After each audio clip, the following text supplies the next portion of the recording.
Bueno, pues vamos a comenzar ya la exposición del profesor Aguilar, Vladimir Aguilar.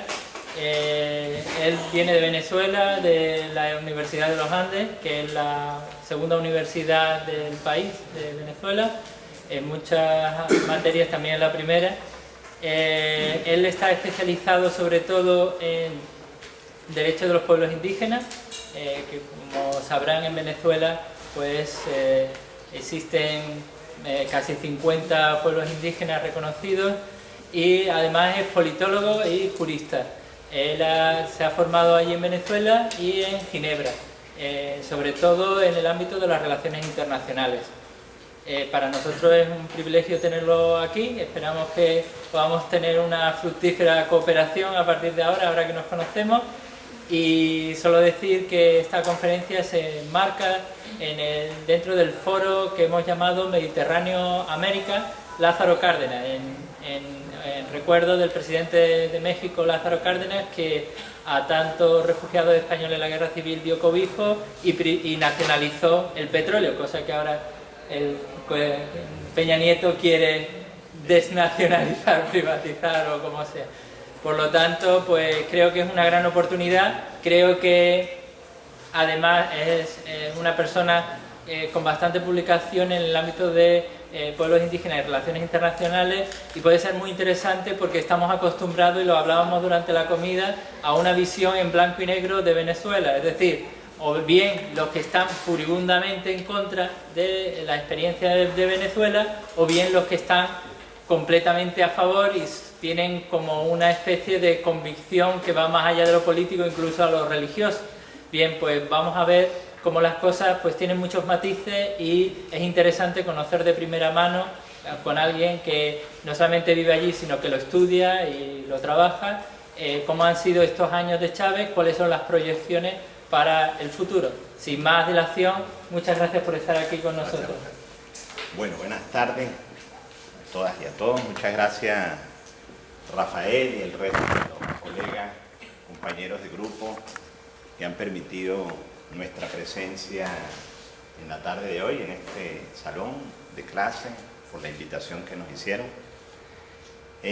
Yo le comentaba a los colegas que estos temas sobre chavismo, sobre Venezuela, sobre la situación política del país, etcétera, nosotros la tomamos y la asumimos más como un compromiso de profesión. Yo soy politólogo también, entonces pues lo que ocurre en política no me es ajeno, no puede ser ajeno para un politólogo lo que ocurre cotidianamente en su país, en su comunidad, en su sociedad, etcétera.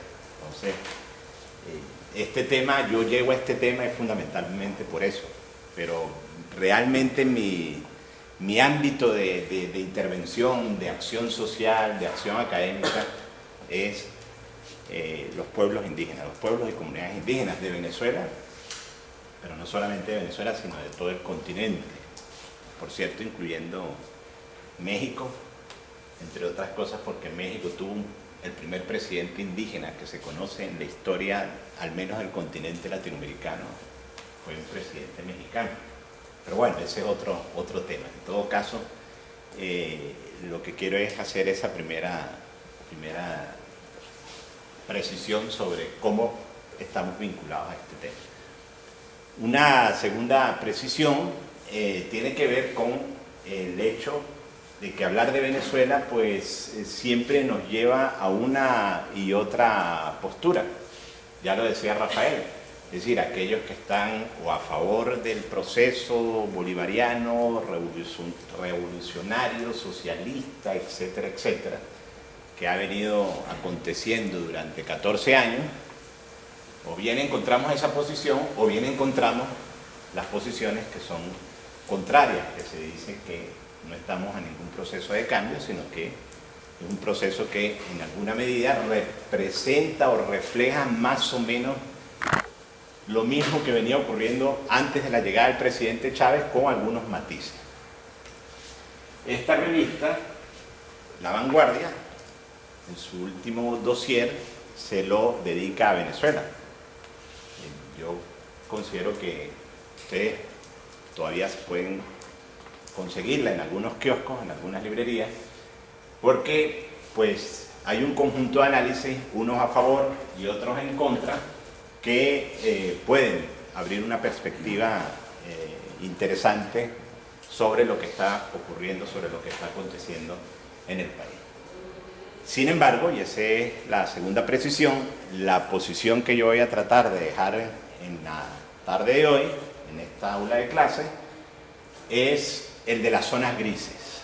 No pretendo yo guardar neutralidad alguna, porque estoy convencido de que la ciencia no es neutra y la política mucho menos, pero sí quiero dejar sentada una posición que en Venezuela reducir lo que ocurre en nuestro país a blanco y negro, a rojo y azul, a revolución o reforma, a revolución o conservadurismo, etcétera, etcétera. Creo que es una visión muy reduccionista de tratar el tema venezolano. Entonces, la posición que yo voy a tratar de transmitir es ver que hay muchos matices, sobre todo observar que hay una historia política muy larga en nuestro país que responde, digamos, muchas situaciones en las que están hoy presentes ya tienen un arraigo en la historia política del país, fundamentalmente en la historia de los últimos 100 años en nuestro país, fundamentalmente desde el momento en que en Venezuela se convierte en un país petrolero, y eso es un elemento que es importante tenerlo en cuenta.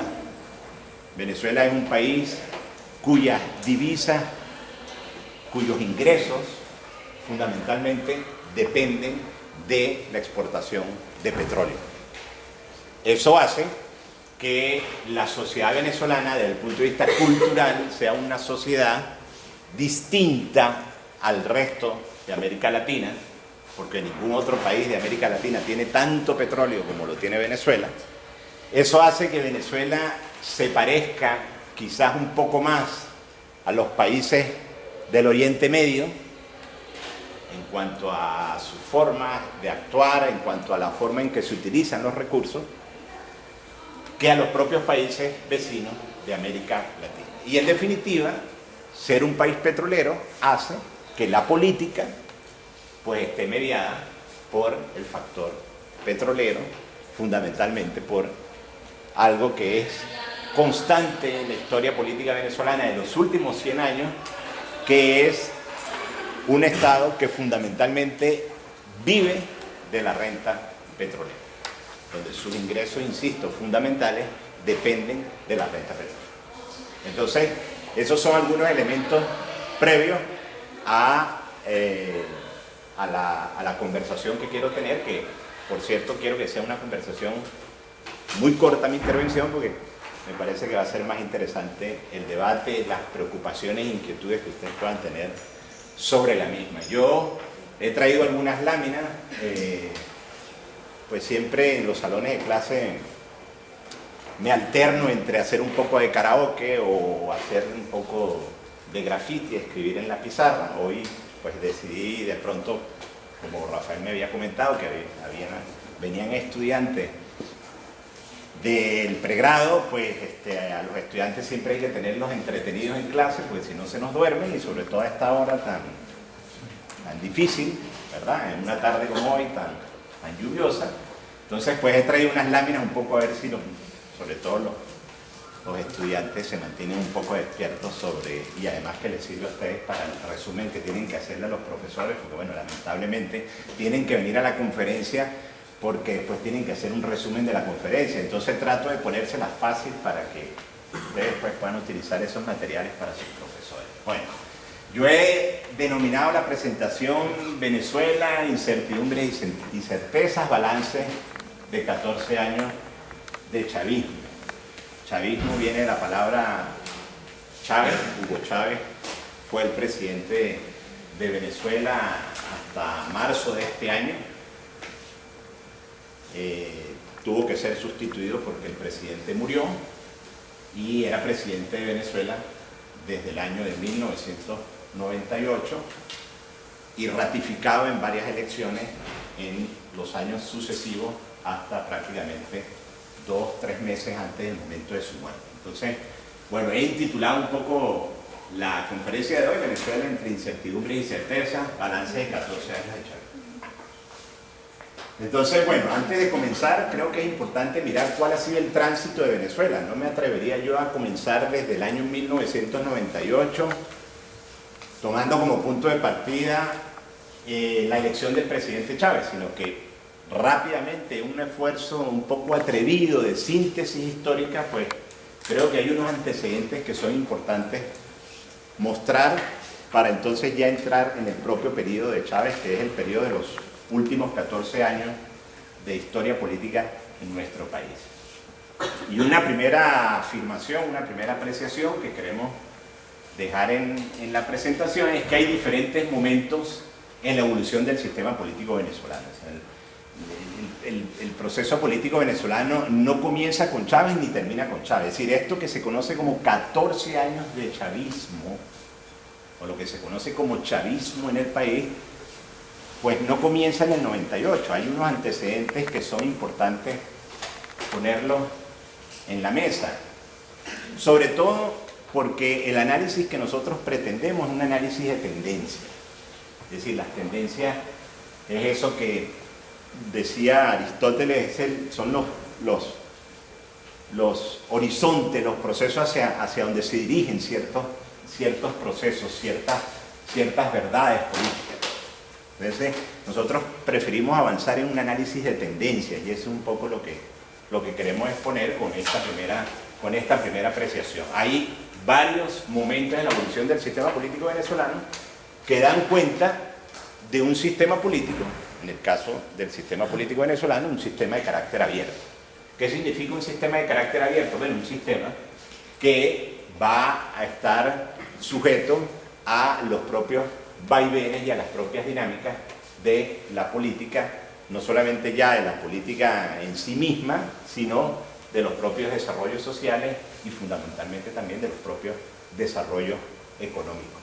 Si Venezuela es un país petrolero, entre otras cosas, la dinámica política está determinada por los vaivenes, por las propias fluctuaciones del mercado petrolero. Es decir, hay una correspondencia también entre lo que es toda esa dinámica global, mundial, de inserción de un país que lo que hace es exportar petróleo en el ámbito de la economía mundial y la incidencia que ello puede tener también en el ámbito de la configuración, ya no solamente de clases, de élites, sino fundamentalmente la configuración también de un sistema político determinado. Entonces, nuestra primera apreciación es señalar, es decir, que el sistema político venezolano es un sistema de carácter abierto y lo vamos a ir desarrollando en la medida en que vayamos avanzando. Entonces, fíjense, yo he hecho una periodización muy rápida y atrevida, quizás, pero en todo caso, a efectos ilustrativos, creo que pueden ayudar un poco como que a ubicar el contexto del chavismo en un ámbito de carácter histórico. Hay un primer momento que va de 1908 a 1936. Más o menos la literatura politológica en Venezuela coincide en que es el tiempo de las instituciones administrativas, es decir, en el momento en que comienzan a emerger las instituciones que hoy encontramos en el propio país, que configuran, que forman parte del propio sistema político, del propio sistema institucional nacional. Y ese periodo va más o menos de 1908 a 1936, por cierto, un periodo de dictadura. Sí, un periodo donde hubo un gobernante que se hizo del poder a través de un golpe de Estado, militar, por cierto. Pero ese periodo también se corresponde con el inicio de la base de acumulación material en el país, es decir, el petróleo, la renta. Para ese entonces se descubre que Venezuela es un país petrolero, comienza la explotación petrolera, comienzan las primeras concesiones al capital transnacional petrolero y Venezuela, de la noche a la mañana, Venezuela se acuesta siendo un país agrícola y de pronto se despierta siendo un país petrolero. O sea, un país fundamentalmente donde la mayor parte de la población era campesina, de pronto se despierta a convertirse en un país donde hay una clase obrera muy importante, una clase vinculada fundamentalmente a vender su fuerza de trabajo en el contexto de una dinámica donde el petróleo comienza a jugar un papel importante en lo que es la economía global.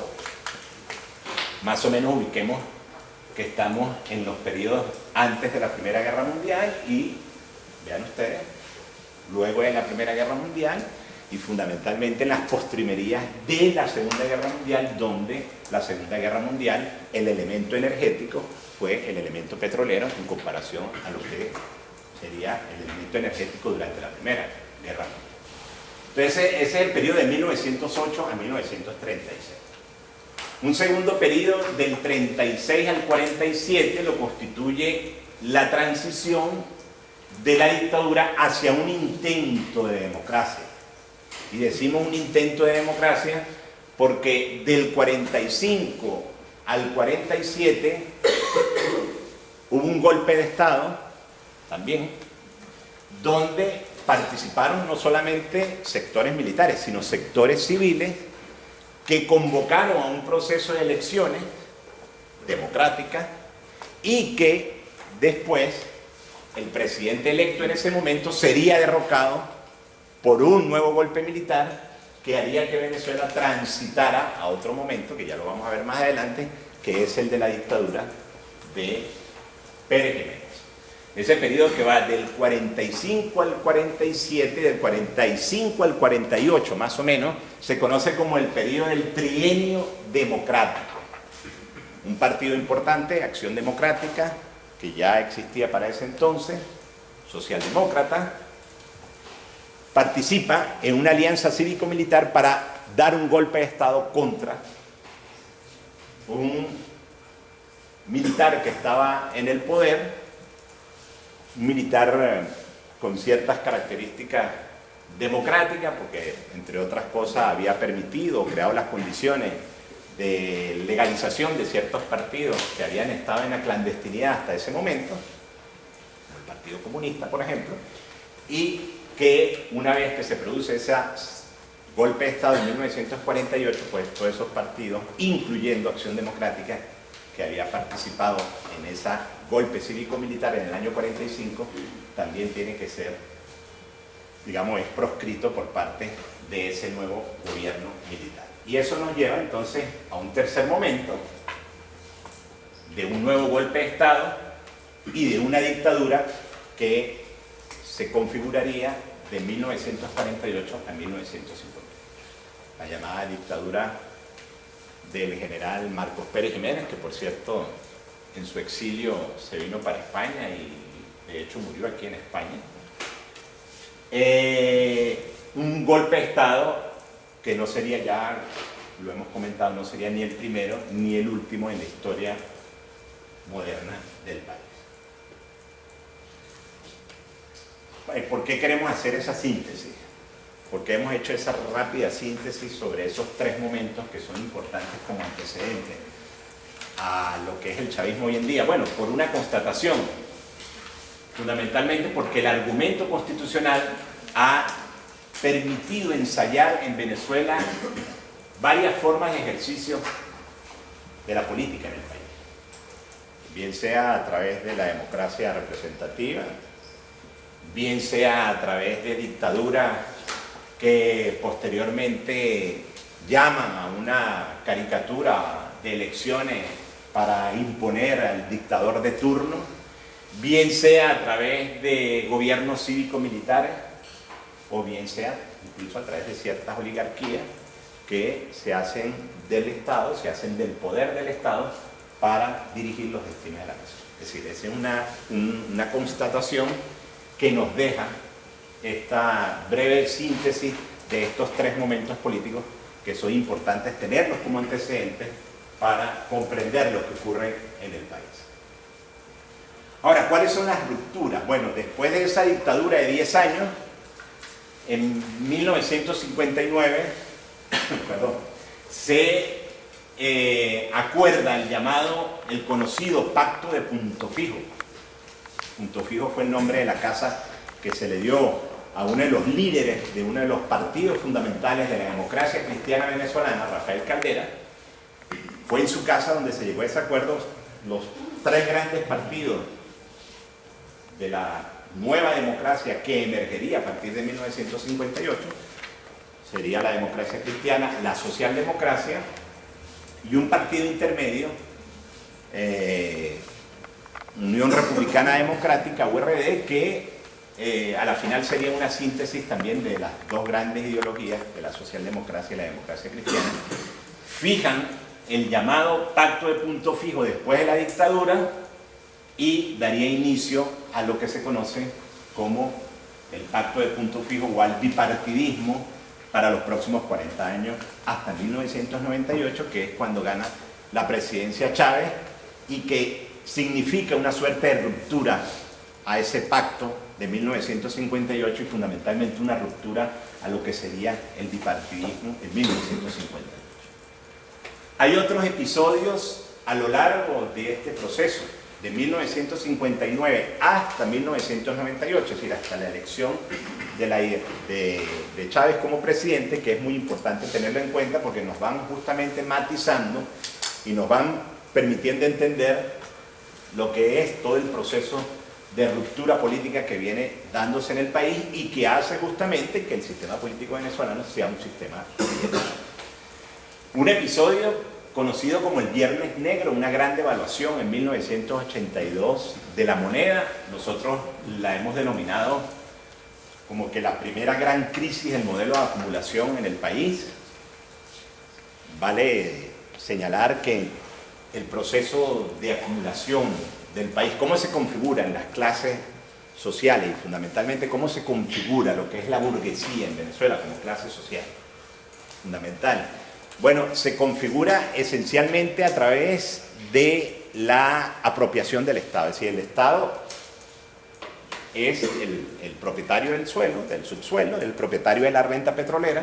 Entonces, los procesos de acumulación se dan sobre la base de hacerse del Estado, de hacerse del poder del Estado, y a partir de allí usted consigue una casta burocrática que vive del Estado y que en algún momento político determinado puede producir una ruptura con el poder del Estado.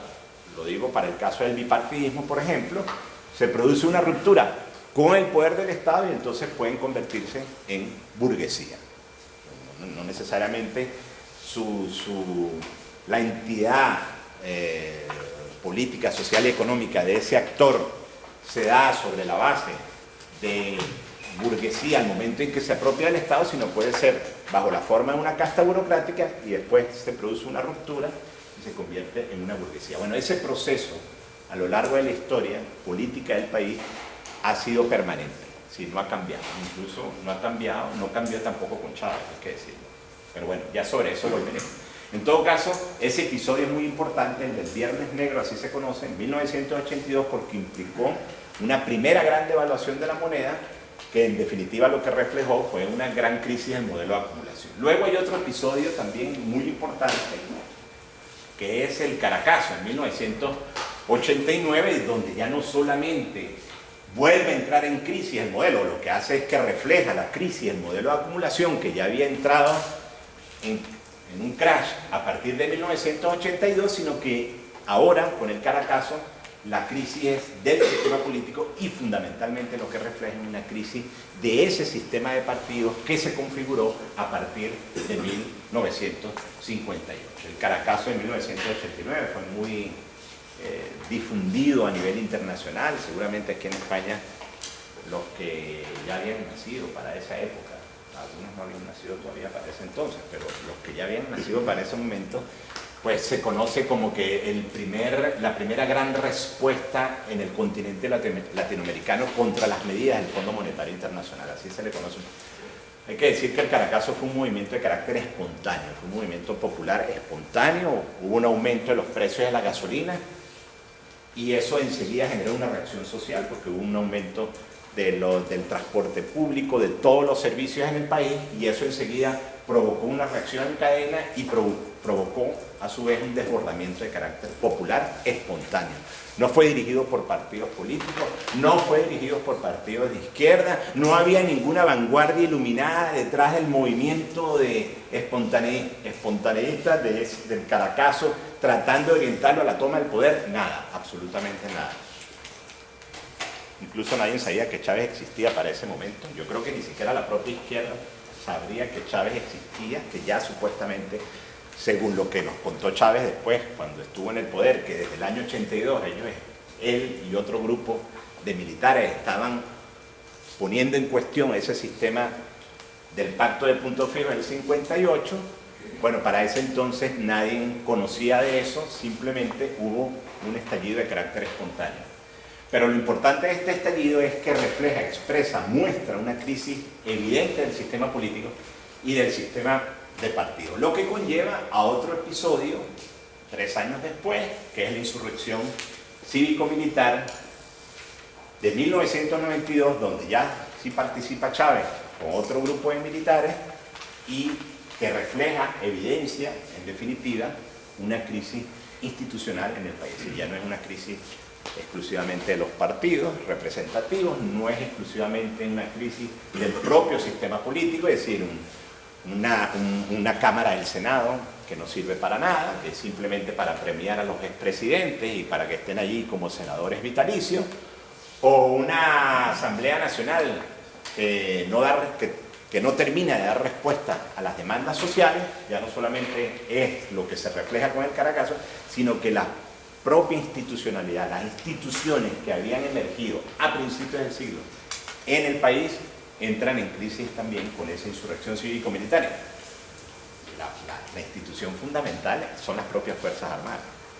Es decir, que haya habido una insurrección de carácter cívico-militar en una alianza con estas características, muestra que la primera institución que entra en crisis son las propias Fuerzas Armadas, porque en definitiva las Fuerzas Armadas habían sido garantes también de todos esos procesos políticos anteriores en los cuales las castas burocráticas o las propias élites o las clases o la propia burguesía pues se hacía el Estado para garantizar sus propios negocios.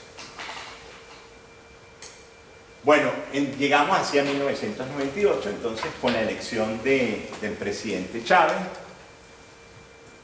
con la emergencia, vamos a decir, de un nuevo sistema político, siempre abierto, decimos, que es el sistema en el cual estamos en estos momentos, y en consecuencia de un nuevo sistema de partidos basado también en un nuevo contrato social. Hay que señalar que se produce una ruptura del bipartidismo con la elección del presidente Chávez, aun cuando el presidente Chávez fuera electo con el apoyo de partidos pequeños que otrora habían apoyado al bipartidismo.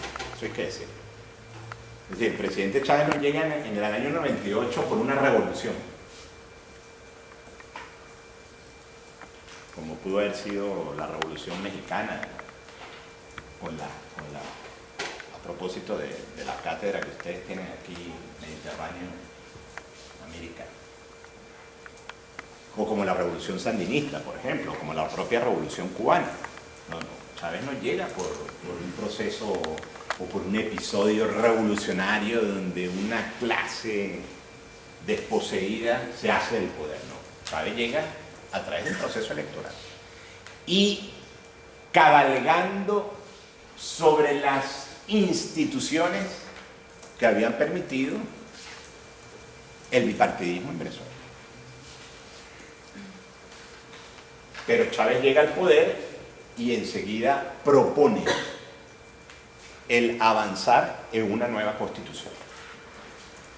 Hay que decir que la constitución que se tenía era la constitución del año 61, es decir, era una constitución que había sido hecha o había sido negociada a imagen y semejanza de los partidos políticos del estatus que lograron emerger luego de la dictadura del 58. Bueno, con la llegada de Chávez, al año siguiente se aprueba una nueva constitución y se aprueba una nueva constitución, hay que decirlo también, impulsada por Chávez. El proyecto lo elabora Chávez y bueno, es una constitución, debemos de señalarlo, una constitución de las constituciones más avanzadas en el continente en cuanto a derechos colectivos se refiere en general y en cuanto a derechos humanos en particular se refiere, pero sobre todo en cuanto a las nuevas concepciones que esta constitución que está vigente hoy en día trae consigo en materia, por ejemplo, tan importantes como es la participación popular, en temas como las nuevas nociones de seguridad y defensa, en temas como el rango constitucional que deben tener los derechos humanos, la primacía que tienen los derechos humanos a la par de la propia Constitución, todos estos elementos que no existían en la Constitución del 61 y sobre todo en el ámbito de los reconocimientos de los llamados derechos emergentes, los derechos indígenas, por ejemplo, como derechos emergentes, los derechos de las comunidades campesinas, de los discapacitados, de las mujeres, de los niños, es decir, el niño como sujeto de derecho. Todas estas nuevas tendencias en el ámbito del derecho internacional, de los derechos humanos, entraría a tener expresión en la nueva Constitución de 1991. Entonces, hay que reconocer que una Constitución que reconoce a Venezuela como un Estado social, democrático y de justicia, de derecho, un salto en comparación a la Constitución del 61 que hablaba de un Estado liberal de derecho, que, digamos, en lo que son las tendencias a nivel del desarrollo de los derechos en el ámbito internacional, esta Constitución viene a ser un corolario importante en el desarrollo de los mismos a nivel nacional. Pero este periodo también se encuentra o se corresponde con intentos de ruptura. Es decir, estos 14 años de chavismo no han sido unívocos, es decir, no han sido sin cortapisas, han sido 14 años de muchísimas dificultades, donde se ha intentado erigir una nueva hegemonía, pero no ha sido posible. Y no ha sido posible por múltiples razones. Eso lo planteo y lo dejo para el debate, si ustedes quieren. Una de las razones es que el modelo de acumulación ha sido exactamente el mismo al de los tiempos del bipartidismo. Una de las razones desde el punto de vista material, es decir, desde el punto de vista económico, desde el punto de vista político hay otros elementos que los vamos a ver más adelante. Pero en todo caso, es importante señalar un episodio en el año 2002, fue un intento de golpe contra Chávez, y es el primer ensayo de ruptura o de crisis del nuevo contrato social. ¿Por qué? Porque se produce un desconocimiento, ya no solamente a Chávez como presidente de la República, sino un desconocimiento a la propia Constitución, por parte de quienes dirigieron este golpe de Estado. Y hay que decir que quienes dirigieron el golpe de Estado fueron militares del entorno de Chávez. O sea, no es como a veces se pretende mostrar que la derecha atenta o ha venido atentando contra Chávez. Sí, la derecha, pero la derecha dentro del chavismo. O los sectores más reaccionarios dentro del chavismo. Porque eso me retrotrae justamente al punto de partida. En Venezuela la historia política es una historia de zonas grises, no es de blanco y negro. Ni toda la izquierda está en el chavismo, ni toda la derecha está en la oposición. Ahí hay vasos comunicantes, ahí hay cruces.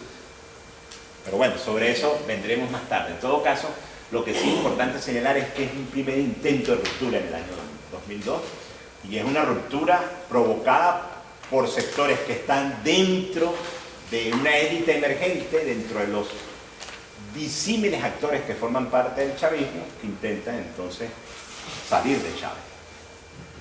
Hay un segundo intento de ruptura que se produce en el año 2003 con un sabotaje, lo que se conoció como el paro petrolero. La empresa petrolera era dirigida fundamentalmente por grandes tecnócratas que tenían sueldos exorbitantes, llegaron incluso a formar una suerte de élite dentro de la sociedad venezolana, trabajar en la industria petrolera era un plus, era ganar muy bien, era casi que convertirse en jeque en el país. Bueno, estos tecnócratas paralizaron la industria intentando un segundo golpe, lo que se conoce como el golpe petrolero, contra el presidente Chávez, lo que le permitió a Chávez, al salir triunfante de ese proceso de sabotaje, lo que le permitió a Chávez tener el control definitivo desde entonces de la industria petrolera, a partir del año 2003. Pero en todo caso, en lo que es esta periodización que estamos haciendo, nosotros la caracterizamos como un segundo intento de ruptura de ese nuevo contrato social. Hay un tercer intento de un cambio de las reglas de juego del contrato social. Chávez es reelecto en el año 2006. Al siguiente año Chávez lanza una propuesta de reforma constitucional. Algunos dicen que desde el año 2007 es cuando Venezuela se declara como socialista. El proyecto bolivariano, que era el proyecto de Chávez, a partir del año 2007 se define como un proyecto socialista, porque Chávez pretendió convertirse al socialismo sobre la base de reformar la Constitución. Bueno, en el año 2002, los que habían atentado contra la Constitución eran los que se oponían a Chávez. Ahora Chávez indirectamente vendría a reconocer de que la Constitución no servía y que tenía que ser reformada. A un año de haber sido reelecto, sobre la base de las reglas de juego que la propia Constitución planteaba. Un error de cálculo político, bueno, es parte también de lo que se puede debatir. En todo caso, la reforma constitucional no pasó. Chávez quería impulsarla reformando 33 artículos de la Constitución, entre otros donde se señalara que Venezuela era un gobierno socialista y el proyecto era un proyecto de construcción del socialismo, entre otras cosas. Sin embargo, la reforma constitucional fue votada en contra por la mayoría, con un porcentaje, con una diferencia porcentual muy pequeña, el 1 y tanto por ciento. Yo creo que no llegó al 1% la diferencia de votos. Y bueno, finalmente Chávez no pudo avanzar en esa idea, en esa pretensión de hacer de Venezuela, por vía constitucional, un país de carácter socialista. Nosotros lo definimos como un tercer intento de ruptura en este momento del lado de Chávez y del lado de esa pretensión hegemónica del propio chavismo. Porque bueno, la Constitución había sido una creación del chavismo y fundamentalmente una creación de Chávez. ¿Cómo es que a 8 años después, pues la Constitución tiene que ser reformada? Claro, los elementos eran más de carácter político que, inclusive fundamentalmente de carácter ideológico, más que de carácter social o de convicción real de que en Venezuela se estaba avanzando a la construcción del socialismo. Pero para nosotros este episodio es importante, de la reforma constitucional, en nuestra perspectiva, es importante porque a partir de ese momento nosotros consideramos que se comienzan a develar lo que son las principales tendencias del año 2007 hasta ahora. ¿Por qué? Bueno, primero, porque la oposición decide jugar el juego. Es decir, la oposición, entendiendo que no es una oposición homogénea, sino una oposición heterogénea, como es igualmente heterogéneo el chavismo, pero la oposición finalmente reconoce que las reglas de juego y su enfrentamiento a Chávez tiene que darse en el ámbito de las reglas del juego. Entonces decide jugar el juego, decide jugar a las reglas de juego democráticas, establecidos entre otros en la Constitución. Ese es un primer elemento y va a ser una constante y va a tener resultados importantes para la oposición, y ya lo vamos a ver por qué más adelante. Pero no solamente por eso, o más bien por eso ya podemos ver algunas evidencias. En las elecciones regionales del 2008, Venezuela, es un Estado federal, es decir, hay gobiernos de carácter regional donde se eligen gobernadores de regiones que son electos de manera por votación directa y secreta. En esas elecciones la oposición gana terreno, la oposición gana ayuntamientos, gana alcaldías y también se hace de ciertos gobiernos regionales. Es decir, cuando la oposición decide jugar el juego democrático, bueno, el juego de la democracia burguesa, como ustedes quieran llamarlo, en todo caso de la democracia, le va bien, le va bien. Entonces en el 2008 comienzan a ganar ayuntamientos, comienzan a ganar ciertas alcaldías y comienzan a ganar ciertos gobiernos regionales. Luego Chávez se lanza otra de sus grandes ideas, grandilocuentes de Chávez, de eso que lo caracterizaba a él en sus programas, porque además que Chávez hacía política era a través de la televisión, con sus ministros que le aplaudían y hablándole directamente al pueblo, no había intermediación alguna, Chávez tenía esa forma de gobernar. En una de esas formas que él tenía de comunicarse con el pueblo a través de la televisión y de la radio, etcétera, de sus programas, se conocían como los programas Aló Presidente. Él lanza la idea, la necesidad de avanzar en una enmienda constitucional, ya no de una reforma, sino de la enmienda de un artículo que le permitiera a él ser reelecto de manera indefinida. Bueno, no solamente a él, a los gobernadores regionales, a los alcaldes, es decir, a todos aquellos actores que estuvieran en funciones de gobierno. Se lanza una enmienda y esa enmienda sí la gana. Chávez sale victorioso de esa enmienda y es lo que le permite a él ser reelecto en lo sucesivo hasta las últimas elecciones en las que pudo participar, que fue la del año 2012. En ese sentido, en el 2009, con la enmienda constitucional, abre la vía para su reelección en el año 2012. Bueno, en el año 2010 la oposición sigue ganando terreno, el chavismo pierde mayoría absoluta en el Parlamento. Es decir, antes, a pesar de todo el poder que tenía Chávez, mediático, el control prácticamente de los poderes del Estado a partir del año 2006 fundamentalmente, pues con las elecciones del año 2010 se produce un debilitamiento en la representación del partido de gobierno en la Asamblea Nacional, perdiendo el chavismo mayoría absoluta. Y luego en las elecciones de octubre de 2012, las últimas elecciones en las que participaría el presidente, vuelve a ganar Chávez por un 11% de diferencia. Prácticamente los procesos electorales en Venezuela fueron procesos plebiscitarios, es decir, donde y Chávez siempre lo orientó en ese sentido y siempre a su electorado le hablaba en esos términos. Aquí lo que está en juego no es el alcalde, aquí lo que está en juego no es el gobernador, porque ya para ese entonces comenzaban a aparecer muchas críticas de ineficiencia en la gestión, de un funcionariado burócrata, de la ausencia de la consecución de las tareas democráticas en el país. Chávez en cada proceso electoral decía, aquí lo que está en juego es el proyecto y más que el proyecto, lo que está en juego soy yo. Entonces, esas elecciones del 2012 vuelven a ser una expresión justamente de ese apoyo a la figura de Chávez, en el entendido que ya se sabía que Chávez estaba enfermo. ¿Sí?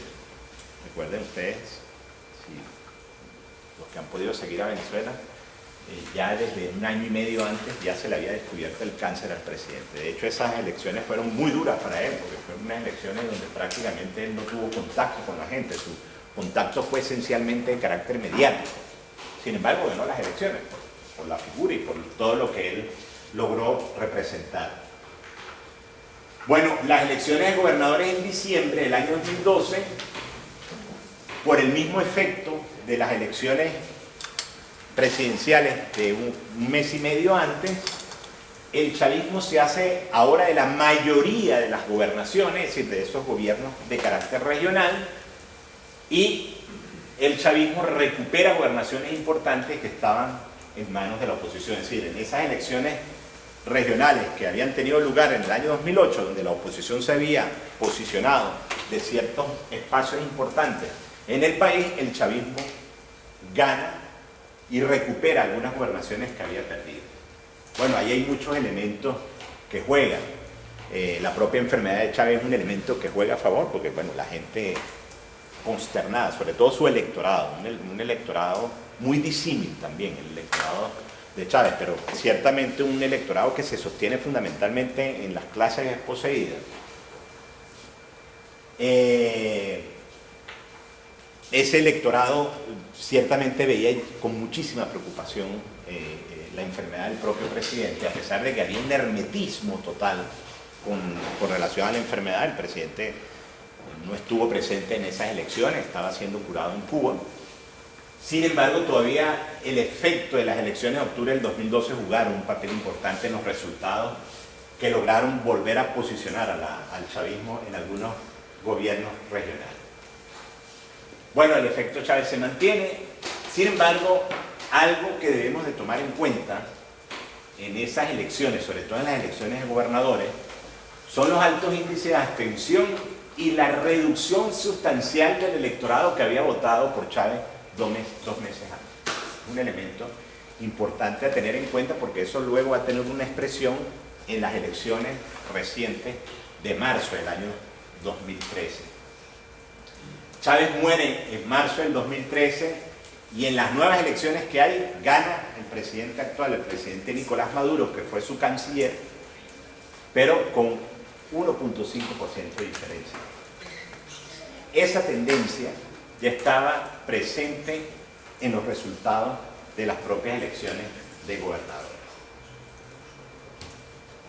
¿Qué podemos arrojar entonces como conclusiones preliminares? Bueno, primero que desde 1989 comenzó en Venezuela el periodo de ciclos políticos cortos que constituyen la principal característica de los próximos acontecimientos que seguirán teniendo lugar en el país.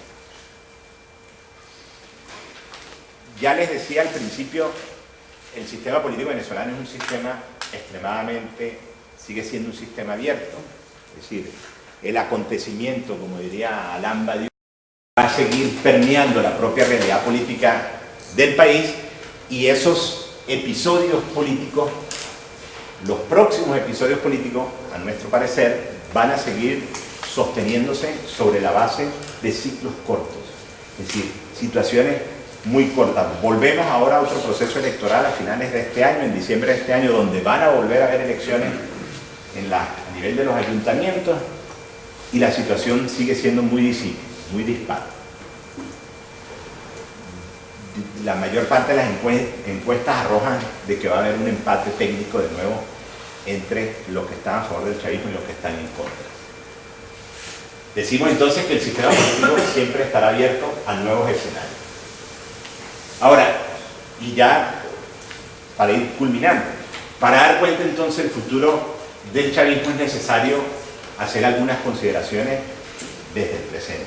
Primero, si es posible un post-Chávez como transición política, más que un chavismo sin Chávez como fenómeno político, porque en Venezuela siempre se pensó que Chávez iba a vivir para finalmente tratar de ver o mirar quién iba a ser su sucesor.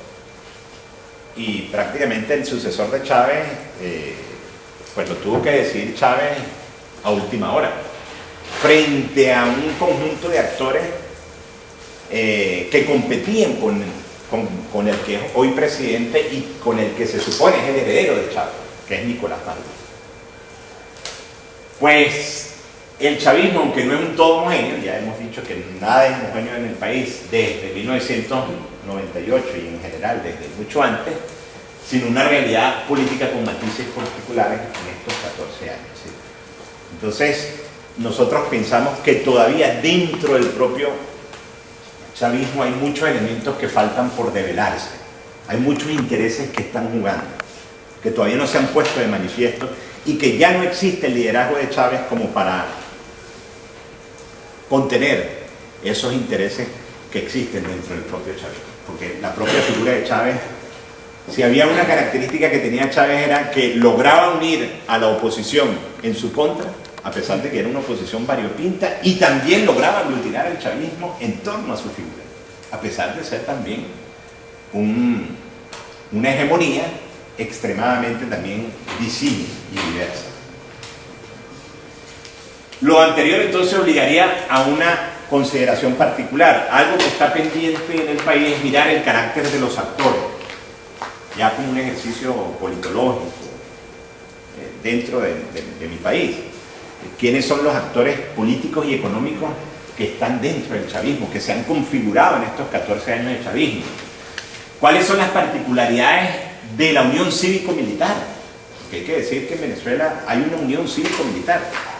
Ahora, ¿cómo es eso de que el ejército, las Fuerzas Armadas venezolanas de la noche a la mañana se convirtieron en Fuerzas Armadas socialistas? ¿Cómo ocurrió eso? ¿Cómo es que de la noche a la mañana de haber sido alumnos de la Escuela de las Américas en Panamá, de pronto de la noche a la mañana se convirtieron en fervientes defensores de la Revolución Bolivariana y del socialismo? O sea, ¿qué pasó allí? ¿Cuál fue ese cambio de break, de switch? Bueno, ese es un análisis que todavía está pendiente también en nuestro país. Y finalmente, entonces, de acuerdo a Roland Denis, sociólogo venezolano, ¿cómo se llega hasta aquí? Bueno, ¿cómo se llega hasta aquí? Rápidamente, el chavismo, o mejor dicho, el liderazgo legitimado popularmente de Hugo Chávez, así lo define Roland Denis, ese es el chavismo, es el liderazgo legitimado por la figura de Hugo Chávez, se crea a partir de una alianza cívico-militar de carácter insurgente, donde el comandante Chávez es el que pone la forma, el método y el contenido de un mando vertical cada vez más condensado en su propia figura.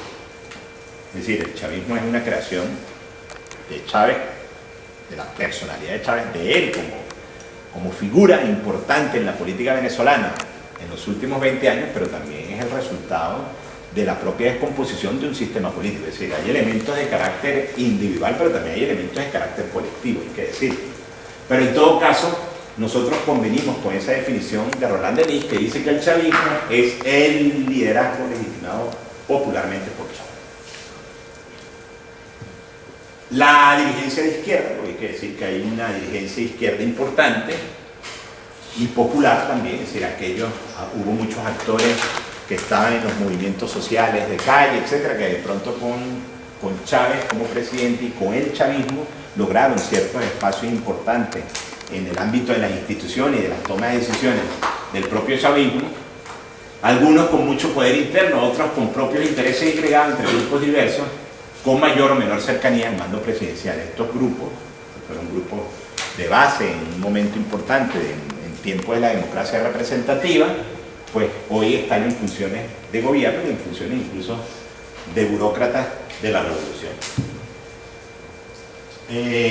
El componente militar manejó la estética y la forma de un mando dentro de su propia diversidad, porque las Fuerzas Armadas también completamente heterogéneas. Una cosa son las Fuerzas Armadas antes de la llegada de Chávez al poder y otra cosa son las Fuerzas Armadas durante Chávez, pero no solamente durante Chávez, sino esencialmente a partir del año 2007. Recuerden ustedes que en el año 2002 hubo un intento de golpe de Estado contra Chávez dentro de sus propias Fuerzas Armadas. En todo caso, lo importante de señalar es que todos estos han sido elementos de una heterogeneidad sociopolítica que solo Chávez pudo sintetizar y que se fue mediando también en la medida en que fue transcurriendo el tiempo y en la medida en que Chávez se fue consolidando en el propio poder. Él mismo lo señaló en alguna oportunidad: el poder fue para mí una escuela, es decir, el llegar a la presidencia ha sido para mí una escuela. Bueno, todo eso ha permitido justamente matizar la propia revolución bolivariana. ¿En qué termina el proceso? ¿O en qué ha devenido el proceso político venezolano? Bueno, primero en un afianzamiento del mando unipersonal del presidente. Chávez era todo. Chávez era el que controlaba las políticas sociales. Chávez era el que el que distribuía la renta petrolera, los ingresos, cómo se distribuían, hacia dónde iban, para quién iban, etcétera, etcétera. La formación de un proyecto solapado de mando corporativo burocrático sostenido en un fuerte capitalismo de Estado petrolero, y eso hay que señalarlo. Venezuela, la base de acumulación material del Estado venezolano no ha cambiado, sigue siendo un Estado rentista que se inserta en la dinámica de una economía mundial capitalista sobre la base del combustible fósil. y lo que mueve la economía mundial es el combustible fósil, y Venezuela aporta su cuota al mercado capitalista mundial con combustible fósil. Eso hay que decir. Y toda una estrategia, bueno, de mensajes, ya lo dijimos, mensajes comunicativos que le dieron a Chávez la posibilidad de conectarse con su electorado, de conectarse con esa parte del pueblo que lo apoyó hasta el momento de su muerte de manera directa. Es decir, tres elementos que son importantes, digamos, de destacar, de revelar en estos 14 años de chavismo. Entonces, hablar de chavismo nos obliga también entonces a tener que mencionar a la oposición variopinta, como ya hemos dicho, que por cierto no es tampoco homogénea, es decir, no es que toda la derecha está en la oposición, sí, están los partidos que salieron del poder cuando Chávez llegó al poder, pero en esa oposición hay pequeños partidos que apoyaron a Chávez en el 98, hay que decirlo, y hay sectores de izquierda que están en la oposición. Entonces, por eso es que decimos que no es una oposición de carácter homogéneo. Y hablar del chavismo nos conlleva también a dar cuenta de los tres países que existen en el país, es decir, el país chavista, el país antichavista, pero también hay un tercer país, que es el que se refleja en la abstención, que cada vez más está agotado de esa dinámica perversa en que cada proceso electoral pretende encauzar al país. Entonces, bueno, este cuadro, más o menos, no sé si lo pueden visualizar, pero ¿qué es lo que quiero con este cuadro? Bueno, miren, con este cuadro lo que quiero mostrar es que, por ejemplo, el nivel de abstención de las elecciones cuando Chávez fue electo en el año 2012 no llegaron al 20%. Eso es lo que refleja esta cifra. Y este cuadro que ven aquí arriba es un cuadro que refleja los resultados de las elecciones de gobernadores 2 meses después de haber sido electo Chávez en el 2012. Y vamos a ver un índice de abstención casi del 50%. Casi el 50%. O sea, vean ustedes cómo esas cifras, que son las cifras del Consejo Nacional Electoral en cuanto a los resultados, pues nos muestran justamente que las tendencias en el país no son claras ni son unívocas, es decir, no van en una sola dirección, sino que tienen sus altos y sus bajos. Entonces, bueno, ahí más o menos vemos, antes de diciembre, Venezuela era roja-rojita, es decir, el chavismo tenía una presencia importante. Solamente en estos estados que ustedes ven en azul gobernaba la oposición, y luego de las elecciones del 2012, bueno, la oposición sigue manteniendo 3 estados, pierde el estado Zulia, que es un estado petrolero muy importante, pierde el estado Nueva Esparta, que es una de las islas, un territorio insular venezolano, pierde Carabobo, que es un estado industrial venezolano también, pero se mantiene aún en 3 estados, nada despreciable en cuanto a la importancia que tienen en el país, pero que sobre todo nos muestra que pues el chavismo tiene que convivir con una realidad también, que es la realidad marcada por la propia oposición. Conclusiones. Ahora sí, conclusiones. Bueno, primero han habido dificultades de construcción de consenso en 14 años de chavismo, siendo lo electoral un mecanismo de afianzamiento de una hegemonía carismática. Eso hay que decir. Cada proceso electoral ha sido un proceso plebiscitario, es un proceso de confrontación electoral y en consecuencia de confrontación política, y la posibilidad de construir ciertos consensos, ciertos acuerdos sobre la base de llegar a puntos comunes en torno a la posible dinámica que el país puede tener desde el punto de vista de la política petrolera o desde el punto de vista en general de la política económica, cada vez se cierran más, se han venido cerrando más. Esa forma pugnaz también del propio presidente de dirigir el gobierno, pues contribuyó muy poco, porque para el presidente era más importante, su afianzamiento carismático. Y bueno, ahí vemos más o menos una figura que nos mostraba los posibles sucesores de Chávez. Arriba vemos al actual presidente, Nicolás Maduro.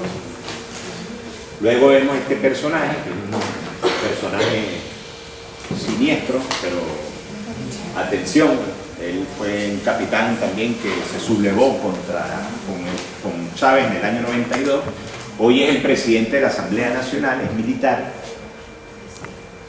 Está el actual canciller, Elías Agua, venido de las filas de la izquierda. Está su hermano Adán Chávez.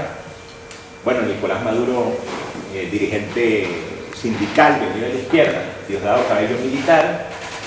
Elías Agua, un académico que viene de la Universidad Central de Venezuela, de las filas de la izquierda. Su hermano, que fue el que lo introdujo a Chávez, su hermano mayor, que introdujo a Chávez en su época juvenil en las ideas de la necesidad de una militancia de izquierda alternativa, el presidente, y este personaje que es el presidente de la Asamblea, que en nuestra opinión, en estos momentos, lo que caracteriza justamente a la política venezolana es que descansa en dos grandes figuras: en un presidente formal, pero también en este señor, que es el presidente de la Asamblea Nacional, que tiene un poder también tras bastidores, que es el señor Diosdado Cabello. Y la dinámica venezolana justamente va a seguir evolucionando sobre la base de los intereses de los sectores civiles que forman parte de esa alianza cívico-militar y de los intereses de los sectores militares que también están dentro de esa alianza cívico-militar. Ese es un poco lo que nosotros vemos como tendencia, es decir, en la medida en que esos intereses puedan emerger con mayor o menor fuerza, en esa medida va a producirse una fisura dentro del chavismo, que a su vez va a permitir entonces tender puentes también con ciertos sectores de la oposición, no de esa derecha rancia que está dentro de la oposición, sino de algunos sectores progresistas que están en la oposición o que forman parte de la oposición por razones simplemente coyunturales, pero que en definitiva pueden permitir apuntar a abrir el juego político en nuestro país. Muchas gracias.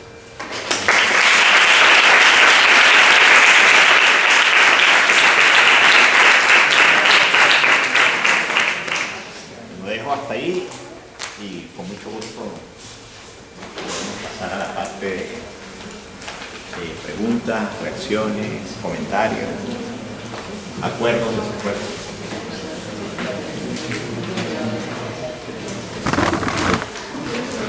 Adelante. Yo quería hacer una pregunta sobre el tema de la seguridad.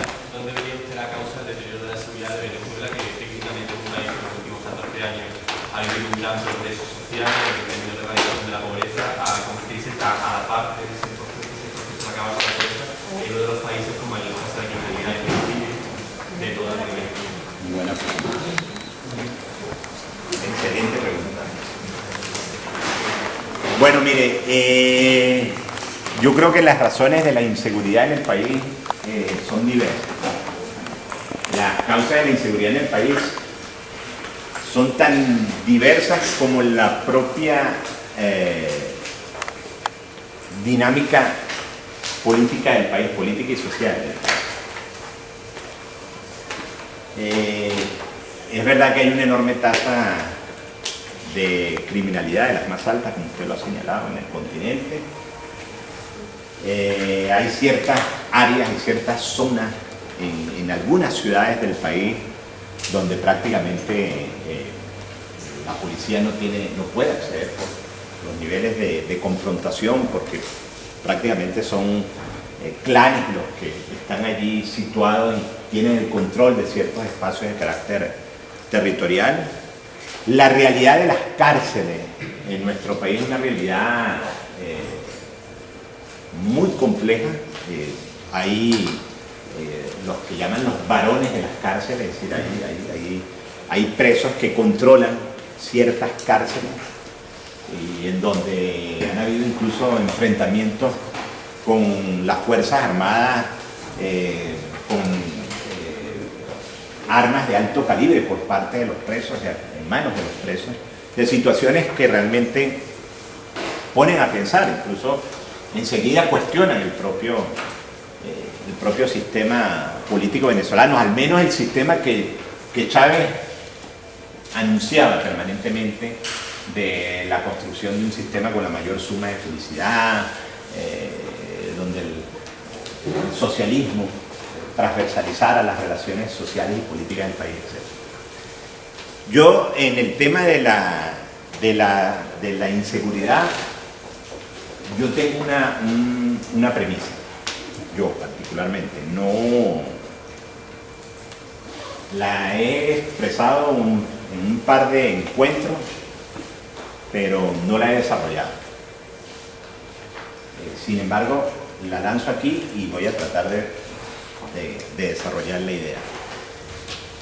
En mi opinión, el tema de la inseguridad tiene que ver con algo que en el ámbito, bueno, de la sociología, pero que nosotros podemos extrapolar a la ciencia política, se llama la desafección social y en este caso la desafección política. Hay algo muy curioso que ocurre en el país. El aumento de la inseguridad y de esa tasa de criminalidad que usted señala ha sido proporcional a estos 14 años donde ha habido una distribución más abierta de los recursos derivados de la renta petrolera. Me explico. Las políticas sociales que el presidente Chávez ha intentado implementar o intentó implementar en 14 años, sus políticas sociales eran fundamentalmente políticas de carácter asistencial que iban dirigidas justamente a esos sectores desposeídos. La cantidad de recursos que fueron invertidos por Chávez ha sido consustancial con ese aumento de los índices de inseguridad. La pregunta es ¿por qué? Es un poco lo que usted está planteando. Y aquí voy a la idea, al tema de la desafección.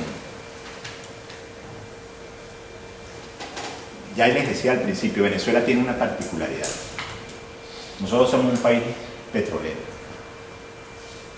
Somos un país, yo soy profesor universitario, mi salario viene de la renta petrolera. Lo que yo pago por los servicios, lo pago con recursos provenientes de la renta petrolera. En Venezuela ocurre algo muy curioso. Esos índices de criminalidad que existen en el país no es por un problema, por ejemplo, como en otros países vecinos, que uno puede encontrar en Brasil o en Centroamérica, por un tema de hambre. Es decir, yo robo, voy a un abasto, a una tienda, robo comida porque necesito comer, ¿no? La criminalidad, sobre eso no sé si hay estadísticas, pero hay consenso, usted lo plantea en la sociedad venezolana y en eso puede conseguir pleno consenso. Y los robos que se producen, lo insignificante que es el derecho a la vida para un joven, porque además que la mayor parte de los índices de las tasas de criminalidad están en la población joven, jóvenes que van de 14 años a 22, 23 años son los que participan en estos asaltos, atracos, etc. Es fundamentalmente para satisfacer bienes suntuarios. Es decir, a la persona se le mata por quitarle un teléfono móvil, por quitarle unos zapatos. O sea, a la gente no se le mata por quitarle el dinero para comer, ¿no? ¿Cómo es eso? ¿Cómo se explica eso? O eso puede ser común, ¿no? Cuando miramos los índices de criminalidad en los países vecinos, vemos que las causas son otras. Es decir, el nivel de vida, el derecho a la vida en Venezuela ha llegado a costar tan poco que finalmente la vida no vale nada, porque yo le puedo quitar a usted la vida por un teléfono móvil. Es decir, porque yo quiero tener ese teléfono móvil o porque quiero tener unos zapatos. Pero, repito, ¿de qué sirve? Es decir, ¿por qué la criminalidad descansa en eso? Entonces, ahí es donde yo vuelvo a la tesis de la desafección social, que tiene una expresión también en el ámbito de la desafección política. Yo creo que la criminalidad, en definitiva, es resultado del propio proceso de acumulación rentista que existe en nuestro país. Donde, bueno, Chávez siempre dijo, vamos a evitar el consumo, pero resulta que en estos 14 años el consumo en Venezuela ha sido, el crecimiento exponencial del consumismo en el país ha sido también en una línea casi ascendente. O sea, ha triplicado los niveles de consumo comparados a los tiempos anteriores a la llegada de Chávez a la presidencia de la República. Entonces, las explicaciones pueden ser múltiples. Yo no soy experto en criminología, ni mucho menos, pero la explicación que yo encuentro desde la perspectiva de nuestra disciplina es que hay un proceso de desafección. ¿Y qué es la desafección? La desafección es pérdida de interés. ¿Pérdida de interés en qué? Bueno, pérdida de interés en la política, que se ve expresada en ese conglomerado de abstención que vemos, sobre todo en los últimos procesos electorales, casi el 50%, si lo vemos en las elecciones del año 2012, pero también un proceso de desafección institucional. Es decir, las instituciones no les interesa resolver el tema de las pocas o muchas instituciones que pueden existir en el país, no les interesa resolver el tema de la inseguridad, porque a la final eso también permite desviar el debate central de la política, permite en alguna medida abrir cauces al proceso de polarización política que se da en tiempos electorales. Hay que decir que en 14 años hemos tenido 16 procesos electorales en el país. O sea, imagínense ustedes, casi un proceso por año, más de un proceso por año de procesos plebiscitarios. Eso es algo que finalmente también termina desgastando una sociedad, termina generando anomia, termina generando desafección. Entonces, en mi perspectiva, el tema de la inseguridad en Venezuela no se le ha dado el tratamiento real, profundo, que es tratar de mirarlo más allá de una simple reacción social de ciertos sectores que históricamente han sido excluidos socialmente, que intentaron ser incluidos por las políticas asistencialistas de Chávez y que ha generado todo lo contrario. No sé si respondo a la pregunta, pero bueno, en todo caso es una premisa con la cual yo intento buscarle un poco de explicación también a esa situación. En Venezuela se roba por un carro, pero resulta que el carro no es para un atraco, es decir, no es para ir a un banco a sacar el dinero, para utilizarlo como un mecanismo como un medio para ir a un banco y sacar el dinero, no, sino simplemente, bueno, porque quiero probar qué es tener un carro de esas características y ya después no me importa, lo dejo abandonado, lo choco y mato a la persona. Es decir, esos son los elementos que operan en esa dinámica de inseguridad que existe en el país. Los secuestros express, yo los secuestro, bueno, porque a la final juego con su vida a ver si puedo obtener dinero teniéndolo usted, independientemente del estrato social. No necesariamente es una persona. Los secuestros express se dan a todos los niveles, en clase media. Hay secuestros express en las universidades. Si usted puede encontrarse en un salón de clase y vienen y sacan a un compañero de clase y se lo llevan, un secuestro express. ¿Para qué? Bueno, para pedir dinero. Situaciones que, bueno, en el ámbito de otros países del continente uno puede decir, bueno, ciertamente son niveles de pobreza extrema, necesito dinero para acceder a ciertos bienes, pero no, en Venezuela no.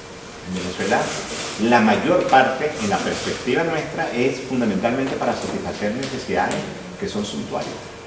El tener un teléfono móvil, el tener unos zapatos de marca, etc. Entonces creo que eso tiene otra mirada. Hay que darle otra mirada. Sí, profesor. En primer lugar, agradecerle la conferencia. En segundo lugar, se ha focalizado en la respuesta del compañero en la desafección y en la necesidad de bienes suntuarios.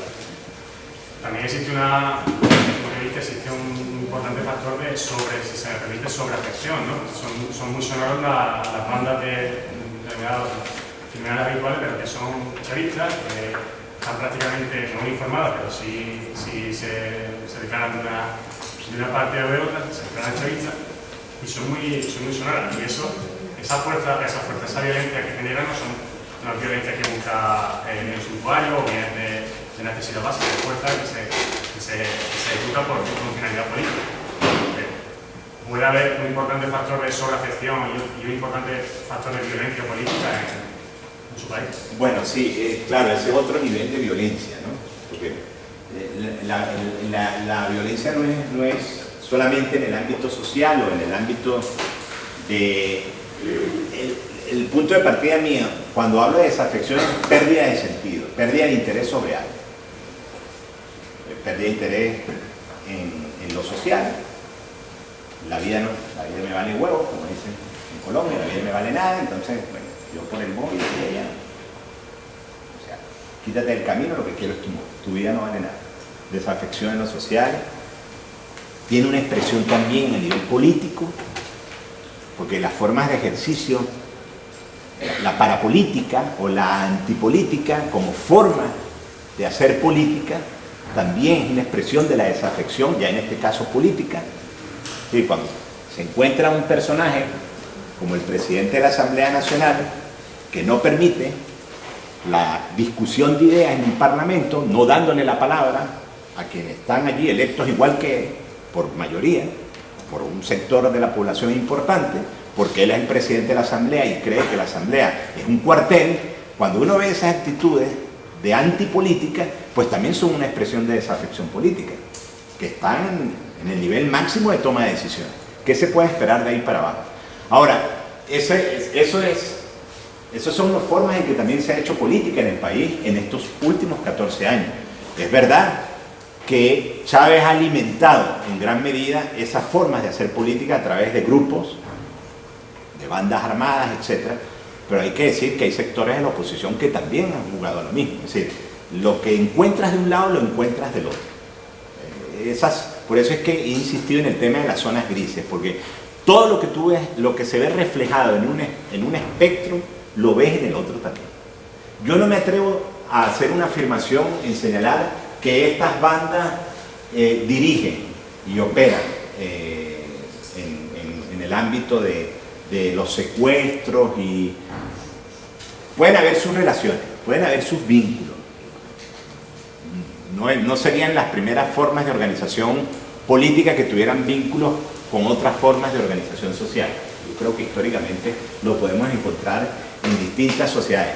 Lo que yo no me atrevería es establecer responsabilidades directas en decir que esas bandas son las que dirigen los secuestros express, etc. No, yo creo que esas bandas pueden tener conexiones, pero esas bandas tienen unos fines y unos propósitos muy concretos. Salvaguardar la revolución, preservar la revolución, defender la revolución. Es lo que vemos en algunos, no en todos tampoco, en algunas formas en que ellos se organizan. ¿Eso es expresión de parapolítica? Yo creo que sí. ¿Es una forma de desafección? Creo que sí.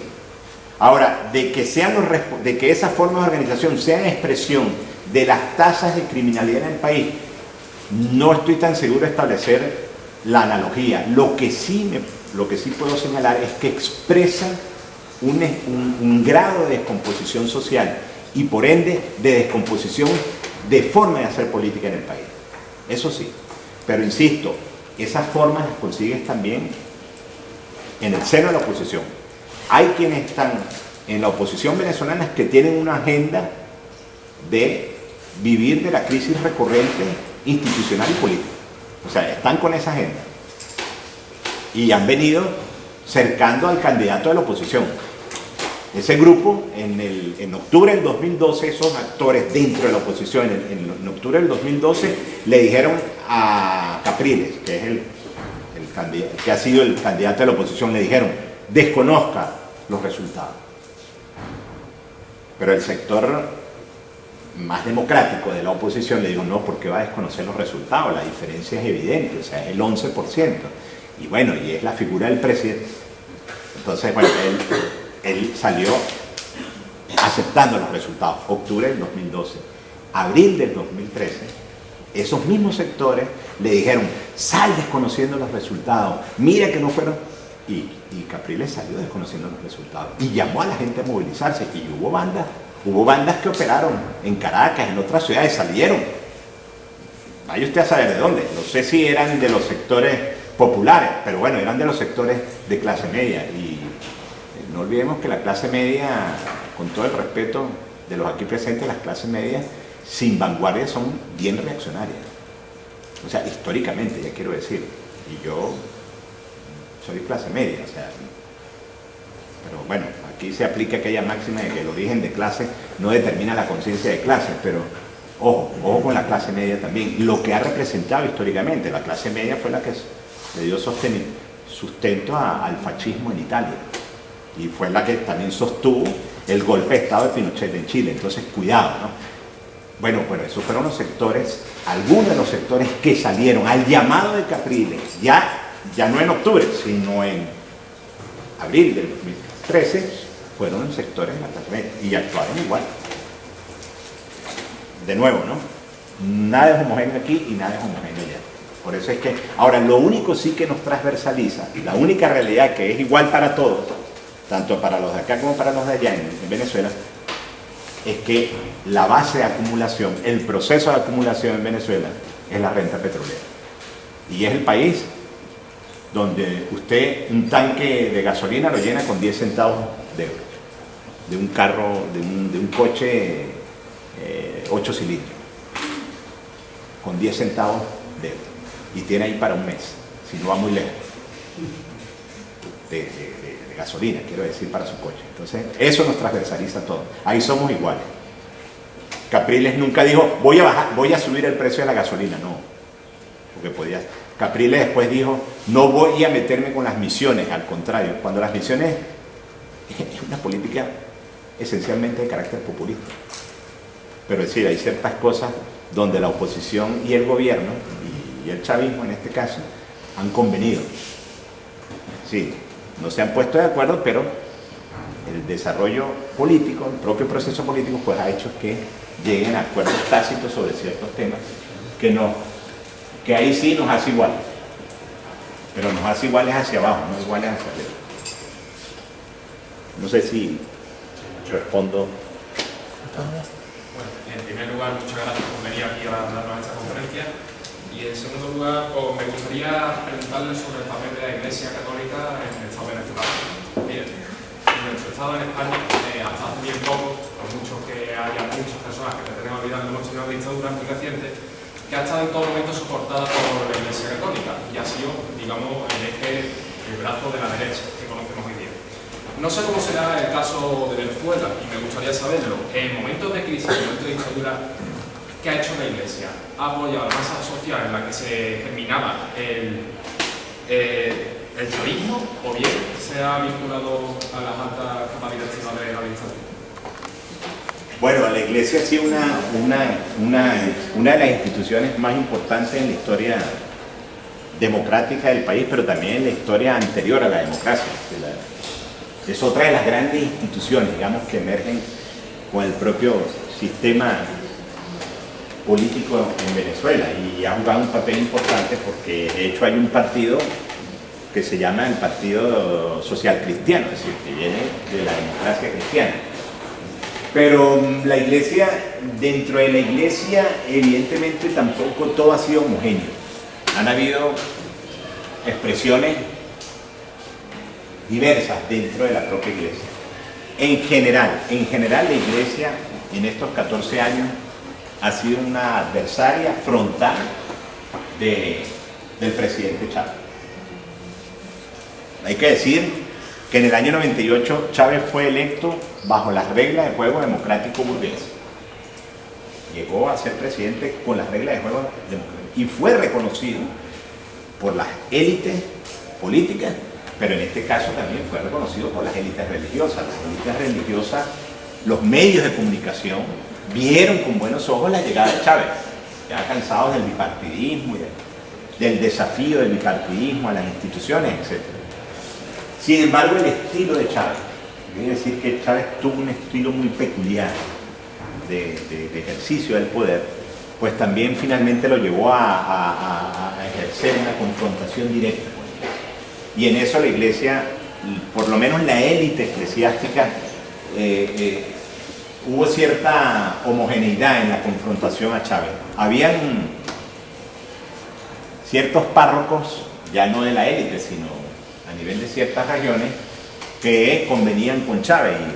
Ahora, hay que decir que si eso fue así a nivel institucional, Chávez siempre hizo un llamado por reivindicar la Iglesia de los pobres, porque hay que señalar también que Chávez fue un gran católico, él mismo lo dijo, hasta sus últimos días. Él dijo, señaló que él era cristiano, que él creía en Dios, le pidió a todos los santos habidos y por haber la posibilidad de recuperarse del cáncer. Es decir, Chávez, digamos, entró dentro de esa dinámica cristiana que también ha caracterizado al sistema político venezolano y que ha caracterizado a los propios partidos de Venezuela. Entonces hubo como que, para responder concretamente, hubo como una doble dinámica. Una élite que finalmente se cerró en sí misma en confrontar a Chávez y ver a Chávez como un desafío a los intereses de la Iglesia, y otro estrato dentro de la propia institución eclesiástica que pues vio en Chávez la posibilidad de convertirse realmente en un presidente en favor de los pobres. Hubo como que esa doble dimensión.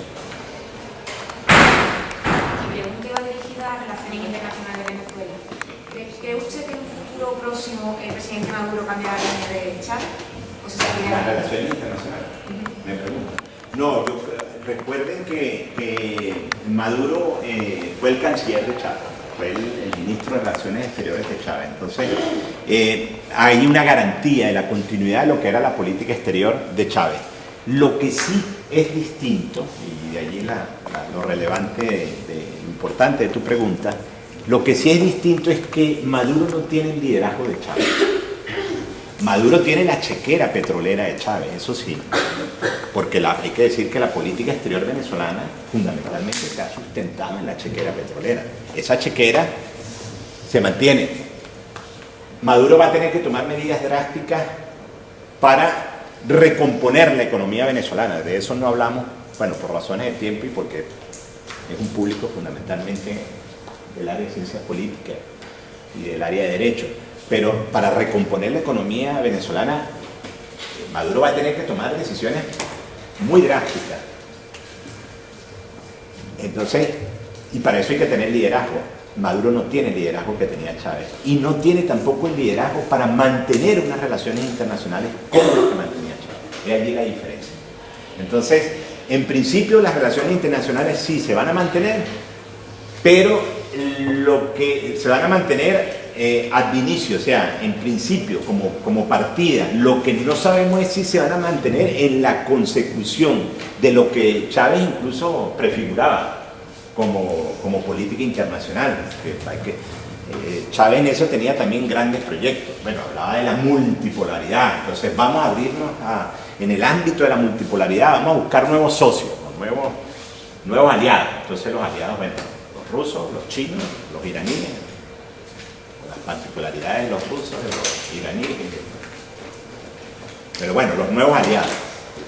Vamos a construir una nueva alianza a nivel regional, la ALBA, la Alianza Bolivariana de los Pueblos. Bueno, pero es una alianza que se sostiene en el petróleo, en la chaquera petrolera y por supuesto en el liderazgo del presidente, que tenía el presidente Chávez. Cosa que pensamos que a Maduro va a ser muy difícil de mantenerlo porque no tiene esa capacidad.